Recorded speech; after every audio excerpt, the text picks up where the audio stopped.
My name's Donovan, and this is something that stuck with me for most of my life. I grew up in Denver, in a part of the city that wasn't exactly safe. I was around 7 or 8 at the time, the oldest of 5 kids, and we lived in a small apartment complex where something was always happening. Fights, screaming, police showing up almost every night. It was just normal to us. My dad worked long shifts, usually from 3 p.m. to 3 a.m. So most nights it was just my mom trying to keep everything together. She always told us things were fine, that we were safe. But even at that age, I knew she didn't fully believe that. There was one night that felt different. I remember it clearly because of how quiet it was. No yelling, no sirens, nothing. Even my mom noticed it. We were just sitting there watching TV, almost enjoying the silence for once. Then, out of nowhere, a scream cut through the complex. It was so loud and sudden. It felt like it came from right outside our window. The kind of scream you don't forget.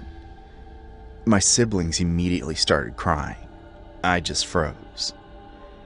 My mom rushed to the window, trying to see what was going on, but she couldn't see anything from our angle. Within seconds, more noise followed. People yelling, shouting for help. Someone screaming to call 911. It all seemed to be coming from the far side of the building.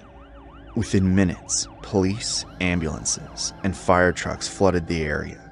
My mom told us to stay inside and lock the door while she went to check what happened. I stayed with my siblings, trying to calm them down, but I couldn't shake that scream out of my head. When my mom came back, she looked completely shaken, pale, quiet, like she'd just seen something she didn't want to process. I kept asking her what happened, but she wouldn't tell me.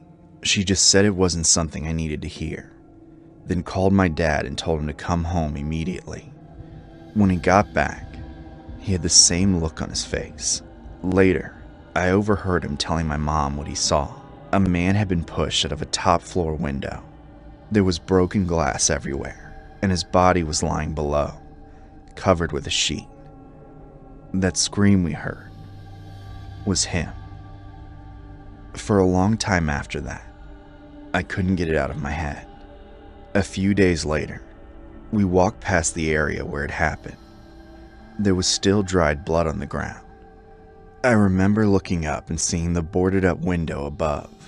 It didn't feel real, but at the same time, it felt way too real.